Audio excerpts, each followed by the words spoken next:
Hello student, आपका स्वागत है स्क्रिप्ट स्टडी चैनल पर। चलिए आज का सेशन हम लोग शुरू करेंगे। जैसा कि पहले से पता है कि आज के क्लास हम लोग बायोलॉजी का होने वाला है, जिसमें हम लोग पिछले क्लास में लैंगिक जन्म के बारे में पढ़ रहे थे और एक लिंगी जीव और द्विलिंगी जीव के बारे में भी समझे थे। जैसे कि एक लिंगी जीव अगर द्विलिंगी जीव का बात करते हैं तो हम लोग उसमें देखे थे, कुछ उदाहरण भी देखे थे, जो एग्जाम्पल देखे थे जो इंपॉर्टेंट होता है, जिसको याद रखना जरूरी होता है।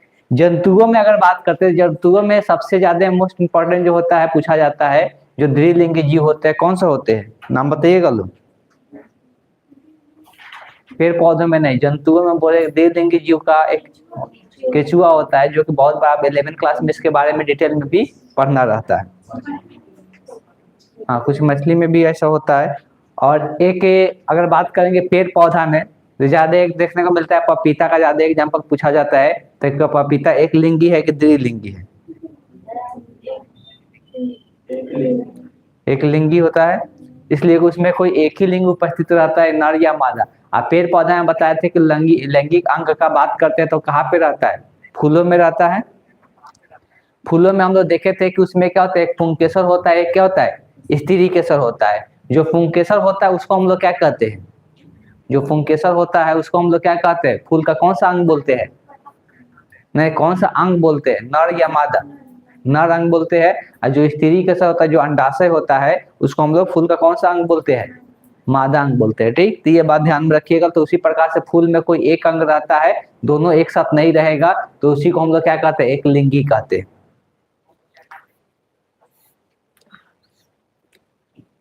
पहले एक हम लोग टर्म्स के बारे में समझेंगे। जो एक होता है, इससे भी क्वेश्चन पूछा जाता है, जो ऑब्जेक्टिव क्वेश्चन देखने को मिलता है, और एग्जाम्पल ध्यान में रखिएगा। एक होता है मध्य चक्र, एक होता है ऋतुस्राव। दोनों में थोड़ा सा का अंतर होता है। इसमें अगर बात करते हैं तो मध्य चक्र जो होता है,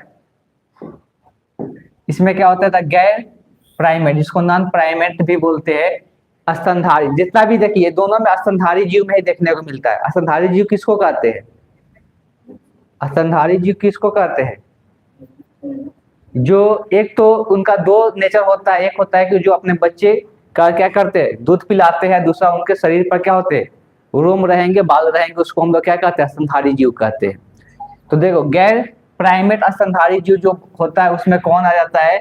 तो ये सब गाय, भैंस, बकरी, कुत्ता, ये सब क्या आता है? ये सब गैर प्राइमेट होता है। और जो प्राइमेट में आता है वो हम लोग याद रखेंगे, चिंपैंजी होता है, मनुष्य होता है, और बंदर वगैरह जो होता है वो क्या होता है? प्राइमेट में होता है। इसका मतलब ये होता है कि ये जो होता है, इतना ये जो एग्जाम्पल दिया हुआ है गाय, भैंस, बकरी में, तो ये सब क्या होता है कि इसमें जो होता है वो मध्य चक्र होता है। जैसे मनुष्य में देखने को मिलता है, क्या होता है, मेंस्ट्रुएशन होता है। तो मेंस्ट्रुएशन जो होता है मासिक धर्म में जो होता है, ये मनुष्य में होता है, और किस में होता है? चिंपैंजी में होता है और बंदरों में होता है। मासिक धर्म का मतलब जो हम लोग नॉर्मल हम लोग नाम से जानते हैं, पीरियड भी बोलते हैं। ठीक, तो इसमें हम लोग किस में देखने को मिलता है? चिंपैंजी में होता है, बंदर में होता है, और मनुष्य में होता है। तो इसको हम लोग मासिक धर्म के नाम से जानते हैं। और इसमें अंतर क्या होता है? तो ये जो होता है, ये जो सीजनल होता है। सीजनल मतलब क्या होता है कि ये कभी एक समय पर होता है। मतलब क्या होता है कि इसमें जन्म की क्षमता जो आता है, जो इसमें निषेचन का घटना जब होने वाला रहता है, तो वो एक सीजनली होता है, वो हमेशा नहीं हो सकता है। गाय, भैंस, कुत्ता, बकरी सब में क्या होता है? एक सीजनली होता है। उसी टाइम क्या कर सकता है? ये निषेचन कर सकता है। लेकिन ये सब का एग्जाम्पल अगर हम देखेंगे, मनुष्य का, चिंपैंजी का, बंदर का, तो ये कभी भी क्या कर सकते? निषेचन घटना कर सकते।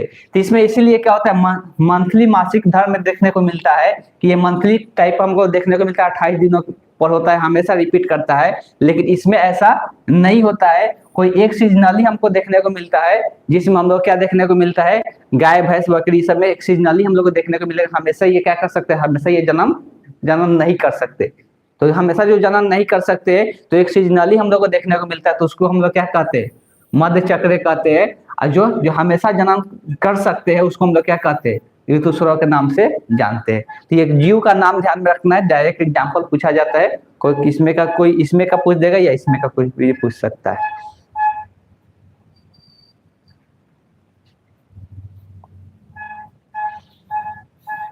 पिछले क्लास में शुरू किए थे कि लैंगिक जन्म के कुछ घटनाएं होता है। तो लैंगिक जन्म की घटनाएं का बात करते हैं तो हम लोग पढ़े थे कि इसमें तीन टाइप का हम लोग देखने को मिलता है। एक तो पहले निषेचन के पहले क्या होता है, उसके बाद हम लोग देखते हैं निषेचन के दौरान क्या होता है, उसके बाद देखते हैं निषेचन पश्चात घटनाएं, मतलब निषेचन के बाद क्या होता है। तो अगर निषेचन के पूरे घटना का बात करेंगे तो उसमें क्या होता है, युग्मक का निर्माण होता है।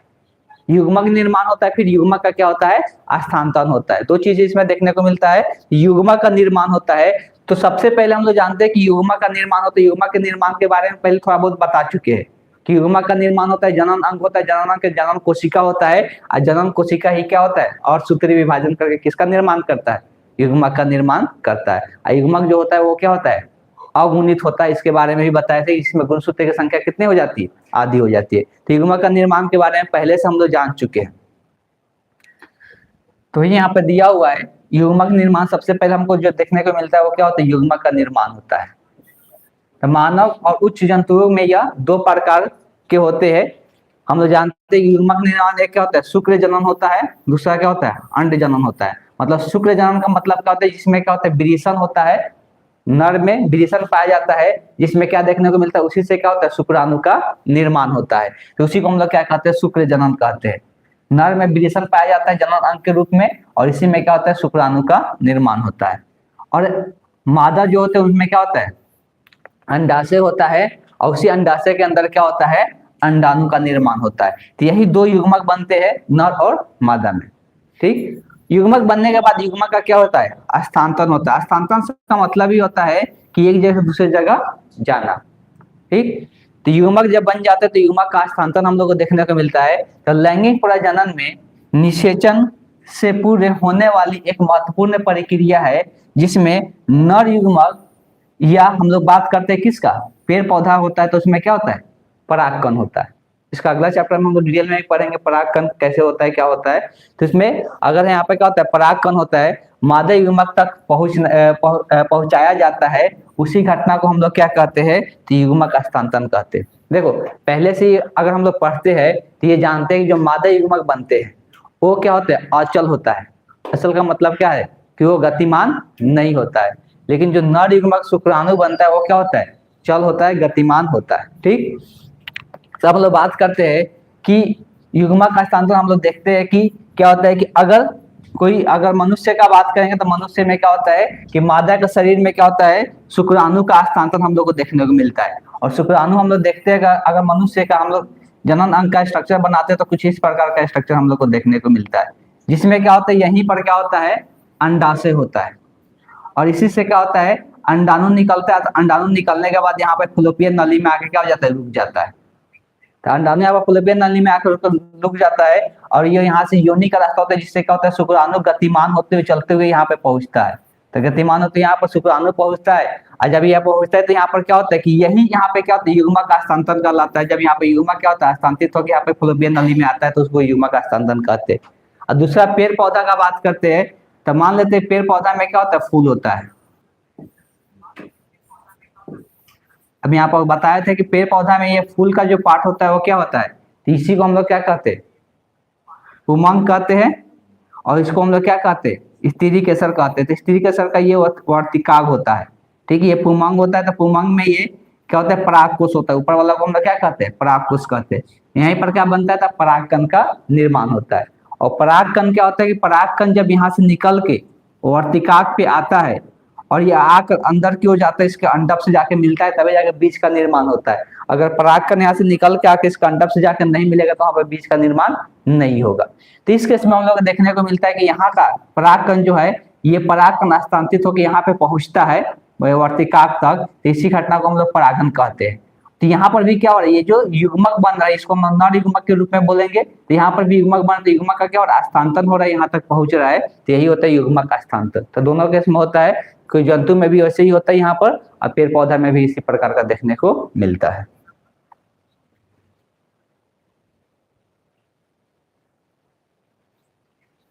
उसके बाद होता है निषेचन।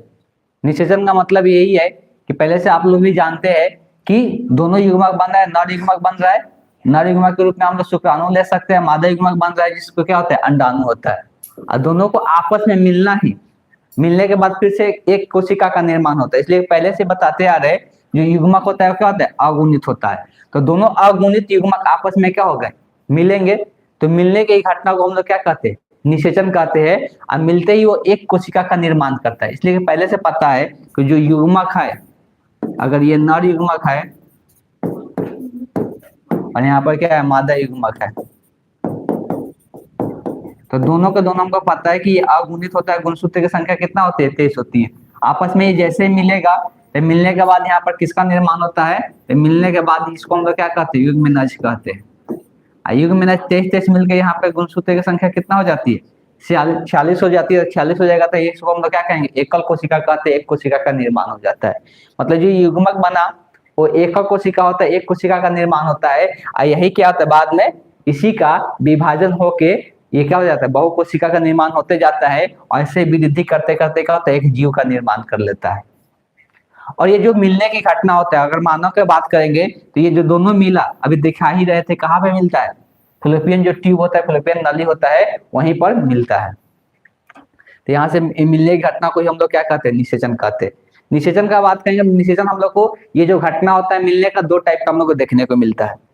एक होता है आंतरिक और एक होता है बाह्य निषेचन। तो अगर बाह्य निषेचन का बात करते हैं, तो बाह्य निषेचन का मतलब ये होता है कि जो युग्मक आपस में मिल रहे हैं, देखिए जब भी युग्मक मिलता है तो दो कंडीशन बनता है, या तो मादा के शरीर के अंदर मिलेगा या मादा के शरीर से बाहर मिलेगा। दोनों युग्मक या तो मादा के शरीर के अंदर मिलेगा या मादा के शरीर से बाहर मिलेगा। अगर हम लोग बात करते हैं कि अगर बाहर में मिलता है, जब युग्मक आपस में कहाँ पे मिलेगा, बाहर में मिलेगा, तो उसको हम लोग क्या कहते हैं, बाह्य निषेचन के नाम से जानते हैं। ठीक, तो वही दिया हुआ है, नर मादा युग्मक जैसे शुक्राणु अंडाणु मिलन मादा के शरीर से बाहर होता है आमतौर पे, या पानी वगैरह के माध्यम से होता है, तो उसी को हम लोग क्या कहते हैं, बाह्य निषेचन कहते हैं। ज्यादा ऐसा देखने को मिलता है, ज्यादा हम लोग मछली वगैरह में, जैसे शैवाल वगैरह में ऐसा देखने को मिलता है। वो दोनों नर और मादा आपस जो उसका युग्मक होते हैं, दोनों क्या करते हैं, पानी में अपना अस्तित्व छोड़ देते हैं। ठीक, छोड़ने के बाद वो आप कहीं पर पानी में तैरते हुए इधर उधर क्या गए, इधर उधर गया, और जाने के बाद क्या हो गया, मिल गया तो ठीक है, नहीं मिलेगा तो निषेचन नहीं होगा और सब बर्बाद हो जाता है। जो यहाँ पर अंडाणु शुक्राणु होता है, तो दोनों का दोनों क्या हो जाता है, बर्बाद हो जाता है अगर नहीं मिला तो। तो यही होता है कि इसमें नर और मादा क्या करते हैं, अपने युग्मक का क्या करते हैं, पानी के अंदर छोड़ देते हैं। पानी के अंदर छोड़ने के बाद ऐसे घूमते फिरते क्या होता है, पानी क्या होता है, तैरते रहता है पानी पे, तो कहीं ना कहीं अगर मिल जाता है तो उसमें निषेचन घटना हो जाता है, और नहीं मिलेगा तो निषेचन घटना नहीं होगा। इसीलिए इसमें देखने को मिलता है जो युग्मक होते हैं बहुत ज्यादा मात्रा में निर्माण होता है। जो भी बाह्य निषेचन करने वाले जीव होते हैं, तो उनका युग्मक का जो संख्या होता है वो बहुत ज्यादा मात्रा में रहता है। कि अगर मान लो कि ज्यादा मात्रा में नहीं रहेगा, बहुत कम मात्रा में रहेगा, तो मिलने का चांसेस कम रहेगा, फिर उस जीव का निर्माण ही नहीं होगा। उस जीव का निर्माण होने के लिए ऐसा बनाया गया है कि मतलब जो बाह्य निषेचन जिसमें होता है वो क्या होता है, बहुत ज्यादा बाहर में हम लोग को देखने को मिलता है। अब इसमें किसमें तो हम लोग मछली को देखने को मिलता है। ज्यादातर जो उभयचर होते हैं, उभयचर जंतु किसको कहते हैं, हाँ, जो दोनों जगह रहता है, जो जमीन पर भी रह सकता है और पानी में भी रह सकता है, उसको उभयचर जंतु कहते हैं। और शैवाल वगैरह था, इस समय हम लोग को कैसा देखने को मिलता है निषेचन, एक्सटर्नल फर्टिलाइजेशन देखने को मिलता है, बाह्य निषेचन देखने को मिलता है।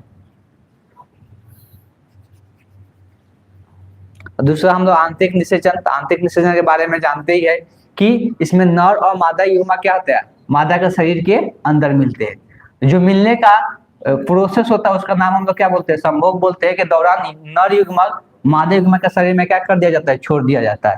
वही क्या होता है कि नर युग्मक क्या होता है, जाके संतित होकर वहां पे क्या करते हैं, मादा युग्मक के साथ मिल जाते हैं, तो मादा के शरीर में होता है। इसी को हम लोग क्या कहते हैं, आंतरिक निषेचन के नाम से जानते हैं। और आंतरिक निषेचन कहाँ कहाँ पे होता है, तो मनुष्य के अंदर होता है, जितना भी पक्षी वगैरह है, तब पक्षी वगैरह में होता है, सरीसृप में होता है। सरीसृप जानते हैं आप लोग, हाँ, जो डेंग का चलता है, ठीक, तो सरीसृप में होता है। और तीसरा भी हम थोड़ा देर पहले बताए, स्तनधारी किसको कहते हैं, तो स्तनधारियों में ऐसा देखने को मिलता है।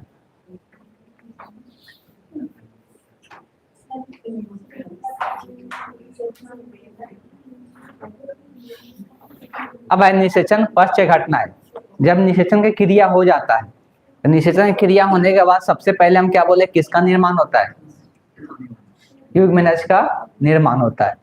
यही युग्मनज जो बनते हैं, युग्मनज कैसे बनता है, तो नर युग्मक और मादा युग्मक आपस में क्या होते हैं, मिलने से, संलयन से युग्मनज का निर्माण होते हैं। तो यहाँ पर संलयन होता है, संलयन से युग्मनज बन गया। युग्मनज बनने के बाद क्या होता है, भ्रूण बन जाता है। वही भ्रूण का क्या होता है, विकास होता है, जिसको भ्रूणोद्रवित की भी कहते हैं। भ्रूणोद्रवित मतलब वही भ्रूण क्या होता है, धीरे धीरे बच्चे का रूप लेता है, उसका विकास होते रहता है। तो वही चीज लिखा, युग्मनज विभाजित होकर सबसे पहले क्या बनाता है, ब्लास्टोलिस्ट का निर्माण करता है। और फिर ये और गर्भाशय की दीवार से जाकर क्या होता है, जुड़ जाता है, जिसको हम लोग क्या कहते हैं, आरोपण कहते हैं, अधरोपण भी कहते हैं। यहाँ पे होता है, अभी थोड़ा देर पहले ही बताए थे कि ये मादा के क्या होते हैं, गर्भाशय होता है, इस प्रकार का स्ट्रक्चर होता है, इसी को गर्भाशय बोलते हैं। यहाँ पर मिलने की घटना कहाँ पे होता है, फुलोपियन नली में होता है। तो फुलोपियन नली में ये युग्मनज बनता है। यहाँ से युग्मनज का क्या होता है, हस्तांतरण होता है। ये मिलने के बाद युग्मनज होता है, युग्म का हस्तांतरण होके कहाँ पे आता है, यहाँ पर ये गर्भाशय होता है। तो यहीं पर एक दीवार होता है, आकर इसी में क्या होता है, चिपक जाता है, धस जाता है, और वहीं पर बच्चा क्या होने लगता है, पलने लगता है।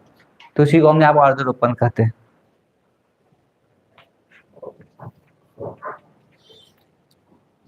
तो देखो अभी तक हम लोग जो पढ़ रहे थे, लैंगिक जनन के बारे में पढ़ रहे थे। पेड़ पौधा में भी इसी प्रकार से होता है। पेड़ पौधा का हम ज्यादा डिटेल नहीं लिए, इसके बाद वाला चैप्टर में हम लोग उसमें पढ़ेंगे, ठीक। दूसरा जो है, हम लोग जो बताए थे कि कायिक जनन एक होता है, जो अलैंगिक जनन का ही भाग होता है।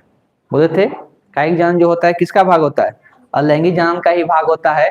ये अलैंगिक जनन इसलिए बोला जाता है कि इसके लिए जनक हमको एक ही का जरूरत पड़ता है। उसके क्या होता है, या तो तना से, जड़ से, या पत्तियों से क्या होता है, नए पौधे का निर्माण हो जाता है। उसी को हम लोग क्या कहते हैं, कायिक जनन कहते हैं। तो कायिक जनन के बारे में पढ़ रहे थे। तो कायिक जनन जो होता है, पहले से ही पता है कि हम लोग इसके पहले ही बताया कि जड़, ताना या पत्ती से अगर कोई नए पौधे का निर्माण हो जाता है, उसी को हम लोग क्या कहते हैं, कायिक जनन कहते हैं।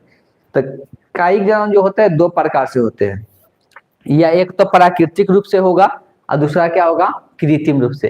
कृत्रिम का मतलब क्या होता है, जो हम लोग अपने से कराते हैं, ठीक। जैसे कि क्या करते हैं, किसी का तना ला कर काट के लगा देते हैं, तो नए पौधे का निर्माण तो वो अपने से कर रहे हैं। और जब अपने से कर रहे हैं तो उसको हम लोग क्या कहेंगे, कृत्रिम कायिक जनन कहेंगे। लेकिन ये नेचुरल भी होता है, अपने आप भी होता है, तो उसको हम लोग क्या कहते हैं, प्राकृतिक कायिक जनन के नाम से जानते हैं।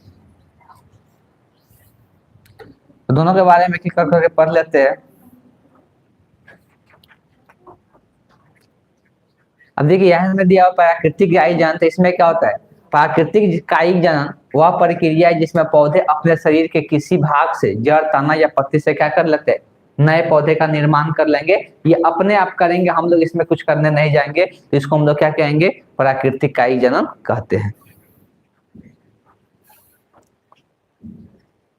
इसका बहुत सारा उदाहरण आता है। सबसे पहले अगर ताना से बात करेंगे, तो ताना से अगर बात करेंगे, ताना में हम सबसे पहले इसमें लिए है रनर। रनर का मतलब क्या होता है कि हम लोग देखते हैं, ये ज्यादातर जो डूब वगैरह होता है, ठीक। तो क्या करता है, जमीन के ऊपर देखते हैं इसे चलते हुए, थोड़ा सा जमीन के अंदर की तरफ से या जमीन के सतह के ऊपर से क्या होता है, चलते हुए आगे की ओर बढ़ता है। और उसी में क्या होता है, बीच बीच में क्या देखने को मिलता है कि उसमें क्या हो जाता है, जड़ निकल जाता है, और उसी से क्या होता है, ताना भी निकल जाता है। यहाँ पे देख सकते हैं, जैसे यहाँ पे ऐसी इसी का यही ताना है, अंदर की ओर है। तो ये सब ताना होता है। ताना होता है जमीन के सतह पे रहता है, अथवा मतलब हल्का जमीन पे रहेगा, थोड़ा सा बाहर भी रहता है। तो यहाँ ताना होगा, तो यही इसी को क्या कहते हैं, रनर कहते हैं। यहाँ पर देख सकते हैं, यहाँ पर क्या है, नोट बनता है, नोट रहता है बीच में। नोट किसको बोलते हैं पता है ना, जैसे हम लोग देखते हैं कि अगर हम घास को लेते हैं तो बीच बीच में से गोलाकार आकृति देखने को मिलता है, उसी को नोट कहते हैं। तो वहां पर क्या होता है, एक जगह क्या होता है, जड़ निकल जाएगा, और उसी जड़ से फिर क्या होता है, ऊपर की तरफ ताना भी निकल जाता है। तो जब इस प्रकार का हम लोग को देखने को मिलता है, तो जो डूब होता है, ये ध्यान में रखना, ये कैसे इसका जन्म होता है, रनर से होता है। ये एक प्रकार के ताना होता है। तो ताना से और भी बहुत सारा एग्जाम्पल आपको मिलेगा, जैसे कि अदरक। पहले तो ये ध्यान में रखना है, अदरक भी क्या होता है, ताना होता है। अदरक जो हम लोग खाते हैं वो क्या होता है, ताना होता है। तो अदरक में भी हम लोग को देखने को मिलता है। अदरक को अगर काट के लगाते हैं, तो अदरक भी यहाँ पे क्या होता है कि अदरक को भी अगर लगाएंगे तो इसमें भी उसी प्रकार से देखने को मिलेगा। इस क्या होता है, राइजोम होता है इसमें। राइजोम से ही इसका क्या होता है, तो राइजोम जो, जिसमें राइजोम मतलब रहेगा, वही क्या करेगा, वृद्धि करके यहाँ पर फिर क्या करेगा, पौधा का निर्माण करेगा। राइजोम उसमें नहीं पाया जाएगा तो फिर नहीं होगा। तो वही चीज यहाँ पर देखने को मिलता है। जब इसको लगाते हैं तो इससे भी क्या होता है, ऊपर तना निकलने लगता है, नीचे जड़ यहाँ पर देखने को मिल जाता है। तो ये जो अदरक होता है, अदरक भी ध्यान रखना कि ये भी एक तना का पार्ट होता है।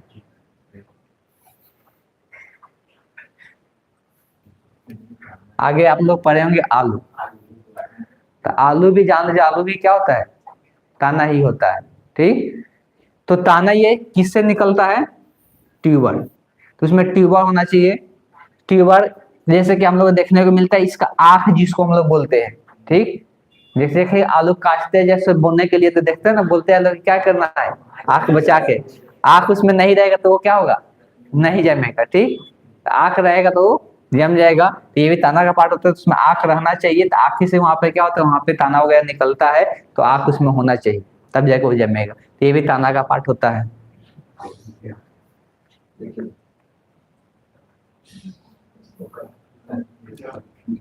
प्याज भी जो होता है, इसमें बल पाया जाता है। ये भी क्या होता है, ये भी एक प्रकार का क्या होता है, तना होता है। ठीक, इसमें बल पाया जाता है, जिससे क्या होता है, यहाँ पर तना ऊपर की ओर निकलता है, नए तने का निर्माण हो जाता है। इस प्रकार कुछ एग्जाम्पल था जो कि ध्यान में आपको रखना था। प्याज, अदरक, ये सब जो होता है तना के रूप में देखने को मिलता है।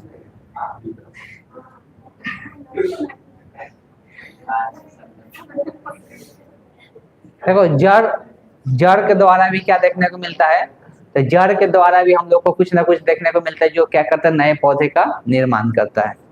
जैसे जड़ से हम लोग बात करेंगे तो सबसे पहले है शकरकंद है, सतवार है, डहेलिया है। तो बहुत सारी चीज तो आप लोग भी हो सकता है नहीं देखे होंगे। ये तो ये फूल का अलग अलग पौधा होता है, ये होता है डहेलिया होता है। ठीक, ये भी ताना से, जड़ से निर्माण हो जाता है।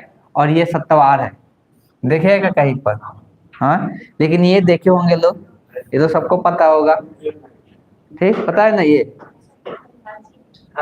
शकरकंद अलुआ है ना। ठीक, ये अलुआ होता है। ठीक, तो ये अलुआ जो होता है क्या होता है, स्वीट पोटैटो होता है, जिसमें क्या होता है कि ये जड़ होता है, इसका ये जड़ ही होता है, इससे क्या होता है, नए पौधे का निर्माण होता है।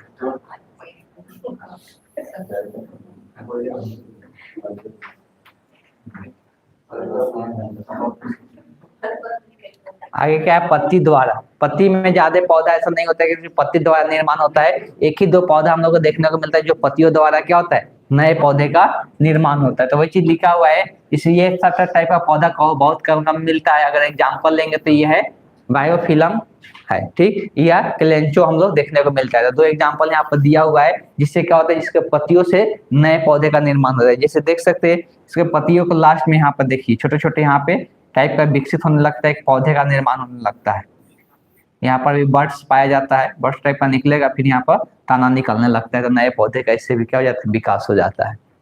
तो इस तरह से जो बनता है, तो ये हम लोग का क्या था, तो ये प्राकृतिक रूप से अपने आप क्या होता है, जन्म करता है। अब हम लोग क्या देखेंगे, कुछ हम लोग कृत्रिम रूप से देखेंगे, जो कि हम लोग अपने से क्या करते हैं, नए पौधे का निर्माण करते हैं। और जो हम लोग अपने से नए पौधे का निर्माण करते हैं, उसमें कुछ कुछ हम लोग नया गुण भी लाने की कोशिश करते हैं।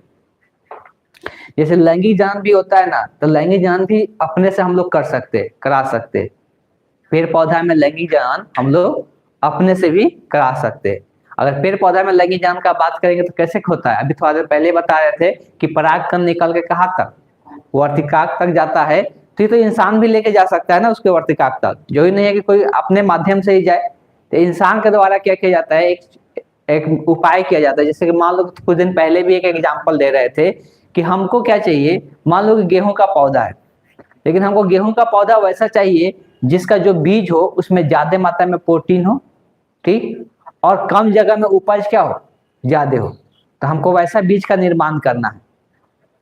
तो इसका उपाय क्या है कि एक गेहूं, गेहूं का तो सब एक ही जाति होगा ना, तो एक गेहूं का जो उसमें परागकण होगा दूसरे जाति वाला गेहूं के साथ क्या किया जाएगा, उसके वर्तिकाक तक ले जाकर मिला दिया जाएगा। अब हो सकता है जब दोनों का अलग अलग गुण है, जैसे कि हम थोड़ा सा एक एग्जाम्पल देते हैं। मान लो कि एक गेहूं है जिसका क्या है कि एक गेहूं का बीज है जिसमें ऐसा गुण है कि प्रोटीन तो बहुत ज्यादा मात्रा में है, लेकिन जब उसको बोते हैं ना, तो बहुत सारे जगह में बोते हैं, तब थोड़ा सा उसका फल हमको मिलता है।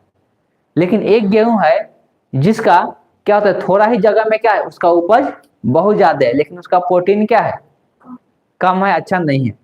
तब उस केस में हम लोग क्या करेंगे कि ये दोनों जाति के बीच में हम लोग क्या कर देंगे, परागण की क्रिया करा देंगे। मतलब इसमें एक क्या वर्तिकाक, एक का परागकण क्या करेंगे, एक का वर्तिकाक से एक का परागकण को क्या कर देंगे, मिला देंगे। तो मिलाने से अब जब नया बीज का निर्माण होगा, हो सकता है कि उसमें दोनों का गुण आ जाए, मतलब संभावना अलग अलग हो सकता है, लेकिन ये भी संभावना हो सकता है कि प्रोटीन का भी मात्रा क्या हो जाए, ज्यादा हो जाए, और उपज भी क्या हो जाए, ज्यादा हो जाए, ये संभावना बनता है। तो इस तरह से हम लोग क्या कराते हैं, प्राकृतिक, मतलब हम लोग बोल सकते हैं कृत्रिम रूप से ऐसा कराया जाता है। ऐसा नहीं कि सिर्फ पेड़ पौधे में कराया जाता है, जंतु में भी कराया जाता है। जंतु में आप लोग नाम सुने, जो जर्सी गाय नाम सुनते हैं लोग, ये अपने आप निर्माण इसका नहीं हुआ है, नेचुरल तरीका से नहीं हुआ इसका निर्माण, ये इंसान द्वारा कराया गया है। ठीक, कि जिससे क्या हो कि दूध का बेनिफिट हम लोग को क्या मिल सके, ज्यादा मात्रा में मिल सके। लेकिन अभी भी उतना ज्यादा मात्रा सही नहीं हुआ है। जैसे कि हम लोग जर्सी गाय का बात करते हैं, दूध ज्यादा देता है, लेकिन उसमें दिक्कत क्या आता है, कुछ देखे हैं लोग, उसमें थोड़ा ज्यादा पतला रहता है, पानी टाइप का ज्यादा उसमें दिखता है। ये जो देसी वाला गाय होता है उसमें अगर उसका दूध देखिएगा, उसका दूध क्या होता है, गाढ़ा होता है। तो ऐसा अभी भी रिसर्च चलते रहता है कि हम लोग कोई भी चीज का निर्माण करें, ज्यादा मात्रा में कर सके, और उसका क्वालिटी भी क्या हो, अच्छा हो। तो ये सब के सब किस तरह से कराया जाता है, कृत्रिम रूप से कराया जाता है। तो ये लंगी जान में भी होता है, हर एक जगह कराया जाता है। ये इंसान में भी होता है, आज के डेट में इंसान में भी कृत्रिम रूप से बच्चे का निर्माण कराया जाता है। जैसे बहुत लोग का सुनते हैं लोग, उसका बच्चे का निर्माण नहीं हो रहा है, मतलब उसका बच्चा नहीं हो रहा है, तो उसके भी क्या करते हैं लोग, उसके लिए भी हॉस्पिटल में जाते हैं लोग, तो वहां पर कुछ ना कुछ कृत्रिम रूप अपनाया जाता है, जिससे क्या होता है, बच्चे का निर्माण कराया जाता है। तो अलग अलग हर एक जगह हर टेक्नोलॉजी इतना ऐसा लगा है कि बहुत सारी चीजें ऐसा हो रहा है। तो उसी प्रकार से यहाँ पे क्या करते हैं लोग, कि अगर बात करते हैं हम लोग किसमें, तो पौधे में, तो पौधे में हम लोग काई जान पढ़ रहे, तो जो कृत्रिम रूप से कराया जाता है वो कैसे कराया जाता है उसके बारे में हम लोग समझने वाले हैं। अगर हम लोग कृत्रिम जन्म का बात करेंगे तो इसमें मुख्यतः 3 प्रकार का हम लोग को देखने को मिलता है, कलन लगाना, दाब लगाना और रोपण करना। 3 प्रकार से हम लोग इसमें कृत्रिम जन्म हम लोग करा सकते हैं, जिससे नए पौधे का निर्माण होगा।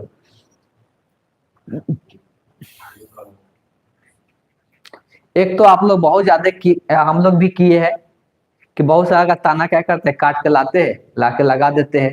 तो इसी को हम लोग क्या कहते हैं, कलन लगाना। इस क्रिया में वांछित पौधे को छोटी छोटी टहनियों में इस प्रकार से काटा जाता है कि प्रत्येक टहनी कक्षा कलिका युक्त होती है। यह टहनी कलन लगाना होता है। तो वही चीज यहाँ पर लिखा हुआ है कि हमको जब ताना काटते हैं, ताना में इस बात को ध्यान में रखना है कि उसमें कलिका होना चाहिए, उसमें कलिका होना चाहिए, तभी जाकर वो क्या होगा, वो नया पौधे का निर्माण कर सकता है। कलिका का मतलब समझ रहे हैं ना क्या होगा। ताना में भी देखते हैं कि साइड से यहाँ पर क्या निकला रहता है, इसी सबको कलिका कहते हैं। तो कलिका का हिस्सा उसमें होना चाहिए, तभी ये क्या होगा, यहाँ से क्या करें, इससे काट के निकाल दिए। काट के निकालने के बाद इसको दूसरे गमले में यहाँ पे लगा दिया गया। दूसरे गमले में लगा देंगे तो फिर ये क्या धीरे धीरे इसमें जड़ निकल जाता है इसी कलिका से, और ऊपर क्या होता है, जो कलिका होता है उससे तना निकलने लगता है। तो इस तरह से नए पौधे का निर्माण हो जाता है। तो इस प्रोसेस को हम लोग क्या कहते हैं, तो कलन लगाना कहते हैं, कटिंग कहते हैं। बहुत आसान है, तो हम लोग पहले भी हम लोग किए हुए हैं। जैसे गुलाब वगैरह का पौधा लोग में करते हैं, चमेली में भी शायद होता है ना। एक दूसरा तरीका है दाब लगाना। दाब लगाने का आप बहुत जगह आप देखे होंगे, इसका भी यूज किया जाता है। एक तो तरीका इसका ये समझाया गया है कि इसका ताना को लीजिए, ताना को मिट्टी के अंदर क्या कर दीजिए, दबा दीजिए। तो कुछ दिन तक मिट्टी के अंदर रहेगा, तो इसके अंदर क्या हो जाएगा, अपने आप जड़ वगैरह निकलने लगता है। उसके बाद इससे क्या कर दीजिए, इससे यहाँ से कट करके अलग कर दीजिए। ठीक, तो ये क्या हो जाएगा, नया पेड़ का निर्माण हो जाए। ऐसे कीजिए। नहीं तो एक और उपाय बताया जाता है कि क्या करना है, हल्का हल्का सा कट लगा दिया जाता है तना में, हल्का सा कट लगा के उस पर मिट्टी लेप दिया जाता है। मिट्टी लेप के क्या कर दिया जाता है, बांध के दिया जाता है। तो उसमें बांध देने के उसमें ज्यादा मात्रा में कर सकते हैं, तो बांध दिया जाता है और उसको पानी वगैरह डेली गिराया जाता है। तो कुछ दिन के बाद उसमें भी हम लोग क्या देखने को मिलता है, जड़ वगैरह निकल जाता है, जो बेचने वगैरह सब आता है, देखते हैं लोग सब उसी प्रकार ज्यादातर हम लोग देखने को मिलता है। तना से ही काट कर निर्माण किया हुआ रहता है। जैसे उसमें जड़ वगैरह निकल जाएगा, उससे काट के अलग कर लेगा लोग, और उसी को बेचता है लोग, बेच के यहाँ पे फिर उसको फिर लगाया जाता है, तो नए पौधे का निर्माण होता है। तो ये बहुत ज्यादा यूज किया जाता है, दाब लगाना बहुत सारे पौधे में भी किया जाता है। बात समझ में आया।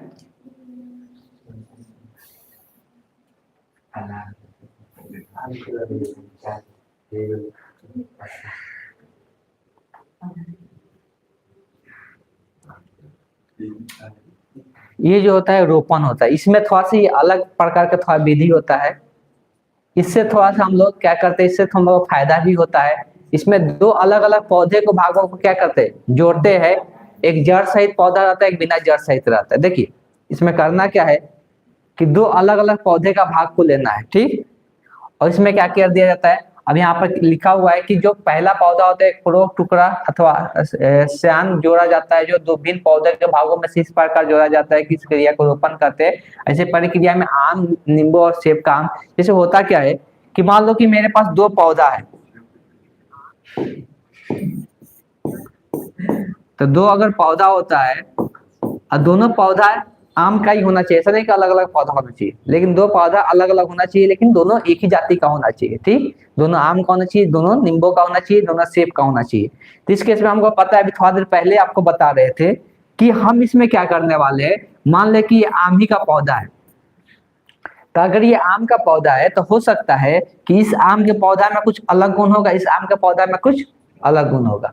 अभी बहुत सारा एग्जाम्पल दे सकते हैं लोग कि मान लो कि इसका आम का पौधा जो मीठा होता है लेकिन फल कम मात्रा में होता है, और इस आम का पौधा जो है इसमें आम जो होता है वो क्या होता है, खट्टा लगता है लेकिन फल ज्यादा मात्रा में होता है।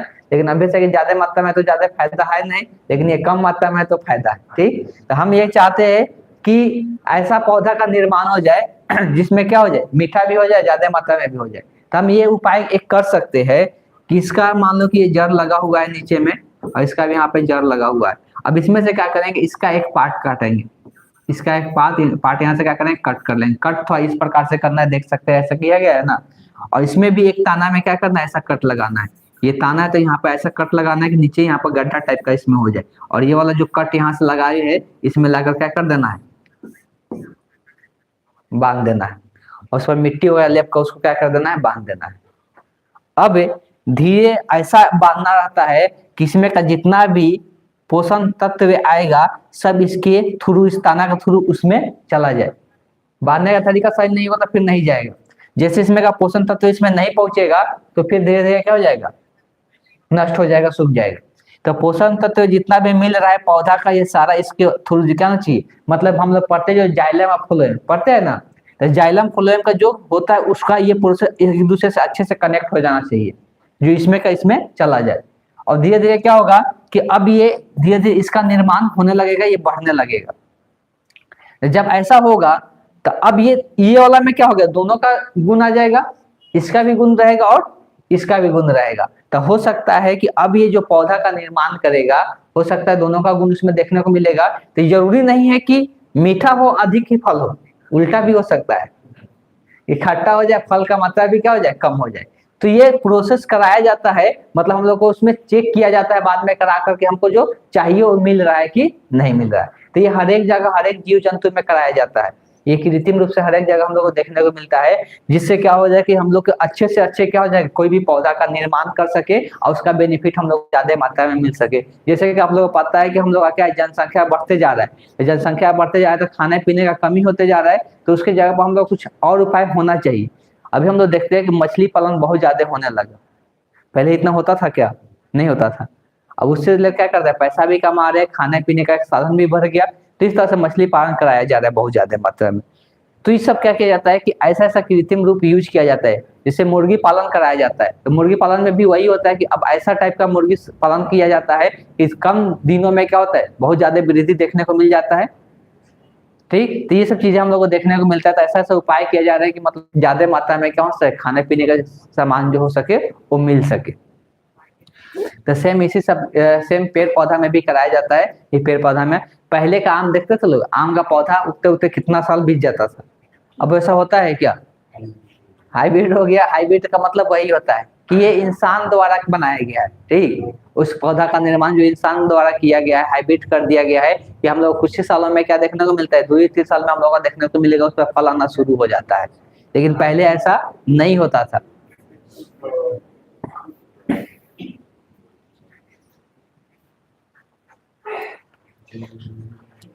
चलिए, ये बहुत बार पूछा जाता है, इसको अपने से लिखना सीख लीजिएगा लोग। पूछा जाता है सूक्ष्म प्रवर्धन के बारे में पूछा जाता है। कायिक प्रवर्धन के नाम से भी कभी कभी ये लिखा रहता है, दोनों का मतलब थोड़ा सेम ही होता है। ठीक, सब्जेक्टिव में बहुत बार ये पूछा जाता है। सूक्ष्म प्रवर्धन का मतलब होता है कि इसमें क्या होता है कि मतलब थोड़ा सा किसी पौधे का थोड़ा सा मात्रा लेकर हम लोग हजारों की संख्या में क्या कर सकते हैं, पौधे का निर्माण कर सकते हैं। कैसे इसमें किया जाता है, तो इसमें सबसे पहले क्या किया जाता है, मान लो जिस पौधे का निर्माण हमको ज्यादा मात्रा में करना है, तो उसका एक क्या करना है, उसका छोटा सा उत्तक काट के निकाल लेना है, ज्यादा कुछ नहीं करना है, उत्तक। ठीक, उत्तक आप लोग जानते हैं क्या होता है, कोशिकाओं का समूह को हम लोग क्या कहते हैं, उत्तक कहते हैं। तो एक उत्तक को क्या करना है, काट के निकाल लेना है, टिश्यू उसमें से काट के एक निकाल लेना है। अब उस टिश्यू को जब काटे हैं तो हम लोग को ये पहले पता होना चाहिए, अब हम अभी कि हम लोग नहीं कर सकते इसको, ये हम लोग पहले से पता होना चाहिए, जो टिश्यू काटे है उस पौधा को, उस जीवित रहने के लिए, उस टिश्यू को, उस कोशिका को जीवित रहने के लिए क्या क्या चीजों की आवश्यकता है, ये हमको पहले पता होना चाहिए। वो जितना उसका आवश्यकता का चीज होगा उसको एक कंटेनर में क्या करना है, रख लेना है, और उस टिश्यू को छोटे छोटे टुकड़े करके क्या करना है, उसमें डाल देना है। ठीक है, तो उस टिश्यू को उसमें डालेंगे तो क्या रहेगा, जीवित रहेगा। लेकिन जितना उसको पोषण तत्व की जरूरत है, अगर उसको उतना नहीं मिलेगा तो उसको काटने का कोई फायदा होगा नहीं, क्या हो जाएगा, नष्ट हो जाएगा, खत्म हो जाएगा। तो पहला काम यही किया जाता है कि हमको वैसा एक माध्यम बनाना रहता है जिसमें वो टिश्यू क्या रह सके, जीवित रह सके। तो वही काम सबसे पहले किया जाता है। तो वही चीज लिखा हुआ है मातृ पौधा। मातृ पौधा समझते हैं लोग ना, जिससे हम पौधा का निर्माण करने जा रहे हैं उसको हम मातृ पौधा कहते हैं। मातृ मतलब माता, ठीक, तो मातृ पौधा उसको बोलते हैं। तो मातृ पौधा से क्या करता है, थोड़े से उत्तक को क्या कर लेना है, पहले लिखा हुआ है, थोड़े से उत्तक से हजारों की संख्या में क्या कर सकते हैं, पौधा प्राप्त कर सकते हैं। कैसे कर सकते हैं, तो लिखा हुआ है इस विधि में जिस पौधे का प्रवर्धन करना है उसके किसी भाग से क्या करना है, एक उत्तक का छोटा सा हिस्सा क्या कर लेना है, काट के अलग कर लेना है। अब इस उत्तक के अमर्ज परिस्थितियों में, अमर्ज परिस्थिति मतलब वही जिसमें वो क्या रह सके, जीवित रह सके, वैसा परिस्थिति में उसको क्या करना है, रखना है। किसी उचित संवर्धन माध्यम में क्या करते हैं, वृद्धि कराते हैं। तो उसमें क्या करते हैं, रख देते हैं, रखने से उसमें वृद्धि देखने को मिलता है। यह उत्तक पोषक पदार्थों का अवशोषण करते रहता है और वृद्धि करते रहता है, जिससे कोशिकाओं में गुच्छ बन जाते हैं। उसमें बहुत सारा गुच्छ मतलब छोटा छोटा कलिका उसमें निकलता है, जिसको हम लोग कैलस के नाम से जानते हैं। इस कैलस से लंबे समय तक गुणन के लिए सुरक्षित रखा जाता है। गुणन मतलब क्या होता है कि कैलस जो बना उसका ज्यादा मात्रा में क्या हो सके, विकास हो सके, उसका मल्टीपल तैयार हो सके। आवश्यकता पड़ने पर कैलस का एक छोटा टुकड़ा दूसरे से ऐसे माध्यम पर स्थानांतरित कर दिया जाता है जहां यह वृद्धि करके नन्हे पौधे के रूप में, अब देखो जैसे कैलस बहुत सारा हो गया, अब उसी को उसी में छोड़े रहेंगे तो अभी से ज्यादा विकास नहीं हो पाएगा, तो उससे निकाल के एक ऐसा माध्यम पर अब लेके आया जाता है जहां पर उसको फैल मिल सके और आसानी से क्या कर सके, ग्रोथ कर सके। तो छोटे छोटे नन्हे पौधे में क्या होने लगता है, विकसित होने लगता है। और इस पादप को निकाल कर मृदा में क्या कर दिया जाता है, लगा दिया जाता है बाद में, तो इससे पौधे का बहुत सारा निर्माण हो जाता है। इस विधि में एक बार उत्तक संवर्धन करके लंबे समय तक पौधे प्राप्त किए जाते हैं। मतलब इसमें बहुत सारा पौधे का निर्माण किया जाता है। अगर एक बार ये संवर्धन उपाय हम लोग करते हैं तो इस बात समझ में आया क्या करना है। थोड़ा सा अगर ध्यान में रखिएगा तो इसको अपने से लिख सकते हैं। पहले क्या काम करना है कि मातृ कोशिका मतलब मातृ पौधा से क्या करना है, एक हम लोग क्या मातृ पौधा याद नहीं आया तो उसको लिखने की जरूरत नहीं है, खाली इतना भी लिख सकते हैं। किसी पौधे से क्या करना है, जिस पौधे से हमको क्या करना है, नए पौधे का निर्माण करना है, उसका उत्तक एक काट के छोटा सा भाग निकाल के रख लेना है। उसको क्या करना है, ऐसा परिस्थिति में रखना है जिसमें क्या, ऐसा परिस्थिति ऐसा माध्यम में रखना है जिसमें वो उत्तक क्या रह सके, जीवित रह सके। जीवित रहने के लिए अब धीरे धीरे वो क्या करेगा, ग्रोथ करेगा। ग्रोथ करके क्या बनाएगा, कैलस का निर्माण करेगा। एक दो शब्द ध्यान में रखिएगा वो लिखने के लिए, क्या करेगा, ग्रोथ करके बहुत सारे कैलस बनता है और कैलस का धीरे धीरे विकास होते रहेगा, उसका गुणन होते रहेगा, मतलब बढ़ते जाएगा। और जब वो ज्यादा मात्रा में हो जाता है तो उसको फिर से क्या किया जाता है, दूसरे जगह उसको शिफ्ट किया जाता है कि जो उसका ग्रोथ अच्छे से हो सके। शिफ्ट कर देते हैं, शिफ्ट करने से उसका ग्रोथ और बढ़ जाता है। और जैसे क्या होता है, पौधे की तरह वो अपनी तना निकलने लगता है, और जब निकलने लगेगा तो उसको हम लोग क्या करेंगे, उसको निकाल कर हम लोग मिट्टी में क्या कर देंगे, गाड़ देंगे। उससे क्या हो जाएगा कि नए पौधे का निर्माण हो जाएगा। तो थोड़ा सा एक दो बिंदु अगर ध्यान में रखते हो तो आसानी से बता सकते हैं। चलिए राकेश आप बताइए तो क्या बोले अभी हम, सूक्ष्म प्रवर्धन कैसे बताइएगा, देखो क्या बोले, ये सूक्ष्म प्रवर्धन के बारे में लिखने के लिए आ जाएगा तो कैसे लिखेगा।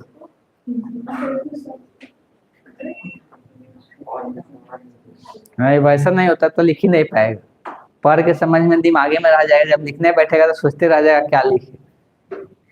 इसलिए बोले कि थोड़ा सा ध्यान सुनने के लिए 2-4 लाइन बोलने की कोशिश करना है, तभी जाके लिख पाइएगा। चलिए खुशी आप बोलिए। बोलिए, बैठ जाइए। हाँ। किसी पौधे में से किसी पौधे भाग से थोड़ा सा उसका उत्तर काटेंगे तथा उसको जीवित रखने के लिए उसको अनुकूल परिस्थिति में रखेंगे। हाँ, ये भी बोल सकते हैं। उसके बाद वो उसको पोषक तत्व प्रदान करेंगे जिससे वो वृद्धि करेगा। उसके बाद कैलस का निर्माण करेगा। कैलस धीरे धीरे विकसित होगा, उसको अलग करके मिट्टी में लगाएंगे। हाँ, ये भी बोल सकते हैं। चलिए बहुत अच्छा है, बैठ जाइए। तो इस तरह से अपने से थोड़ा सा सोच के बोलने की कोशिश करना। जब भी सोचेंगे कि जो लिखा हुआ है उसी को याद करके लिख ले, कभी भी नहीं होगा। याद कीजिएगा, थोड़ा दिन में भूल जाइएगा। एग्जैक्ट याद करके लिखना मुश्किल होता है, लेकिन वही अपने से बनाकर बोलने की कोशिश कीजिएगा, आसानी से लिख लीजिएगा।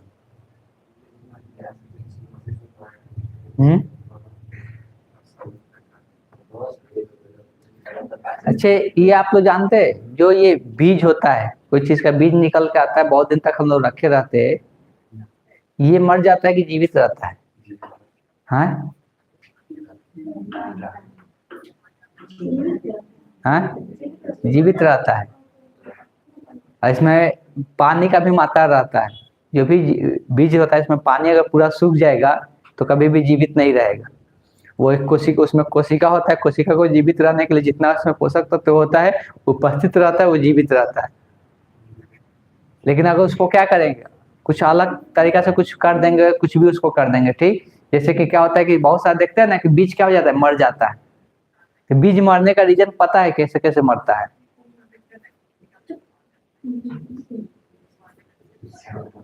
वो अगर उसमें का कुछ भी चीज ऐसा हो जाएगा, पूरी तरह से सुखा देंगे या आग पर ऐसी कर देंगे तो क्या हो जाएगा, गर्म कर देंगे बहुत देर तक, तो क्या हो जाएगा, धीरे धीरे उसका पानी पूरी तरह से नष्ट हो जाएगा और उसके अंदर धीरे धीरे कोशिका क्या नष्ट होने लगेगा।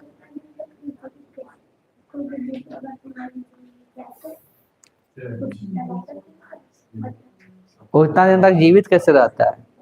जैसे सिंपल पेड़ पौधा का तना जीवित रहता है, जैसे कि उसमें क्या होता है, जीवित रहने के लिए उसको क्या चीज की जरूरत है, उसमें क्या होता है, कोशिका है उसके अंदर, ठीक। तो कोशिका का वो भी देखो कोई चीज अगर खत्म हो जाता है इसका मतलब ये नहीं होता, पेड़ पौधा का जो पार्ट होता है इतना जल्दी उसका पोषक तत्व खत्म नहीं होता है, उसका पोषक तत्व बहुत दिनों तक रहता है। बहुत दिन हो जाएगा तो खत्म हो जाएगा। जैसे कि हम लोग पता है कि कोई भी अगर पेड़ का सिल्ली काट के रख देते हैं तो क्या उसका पोषक तत्व खत्म हो जाता है? क्या नहीं होता है, बहुत दिन तक रहता है। उस पोषक तत्व को लेकर दूसरा पौधा उस पर उग जाता है, पता है ना। तो पोषक तत्व इतना जल्दी किसी का खत्म नहीं होता है। तो पोषक तत्व बहुत दिन तक उसका रहता है उसको जिंदा रखने के लिए, लेकिन उसका पोषक तत्व धीरे धीरे अगर नष्ट हो जाएगा तो क्या हो जाएगा, मर जाएगा। लेकिन एक लिमिट होता है कि इतना दिन तक उसमें पोषक तत्व अवेलेबल रहेगा उसको जिंदा रखने के लिए।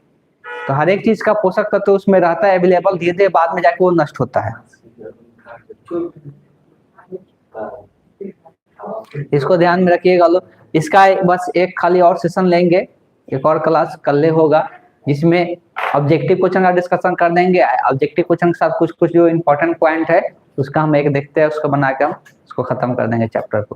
फिर इसका अगला जो होगा एक क्लास और चलेगा, ऑब्जेक्टिव क्वेश्चन उसमें ले लेंगे बहुत सारा, और उससे रिलेटेड जो भी टर्म्स वगैरह होगा उसको समझा देंगे। तो ठीक है। हाँ, अगले क्लास जो आप लोगों को बोल दिया गया कि मैथ वालों के लिए अभी 3:30 बजे से क्लास चलेगी। कल का आप वीडियो फिर नहीं देखे हैं लोग? रिजवान नहीं देखे? अरे तो उस टाइम हम क्या बोले, उस टाइम हम नहीं बोलते कि उस टाइम ही देखो। तुम नहीं देखे फिर। देखिए जो चैप्टर है कम से कम वो नहीं देखिएगा लोग लाइन से, फिर क्या फायदा है जब तुम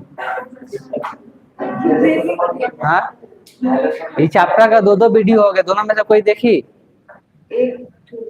पहला देख ली, दूसरा जल्दी कंप्लीट करो। तो अपने हिसाब से भी टाइम बना लीजिए लोग जब देखना है, ठीक। अगले क्लास में कंप्लीट कीजिए लोग। और नोट्स का तैयारी, नोट्स जो लिखते हैं लोग कंप्लीट लिखा कीजिए हमेशा। चलिए चलते हैं नेक्स्ट क्लास में और हम आगे का डिस्कशन करेंगे।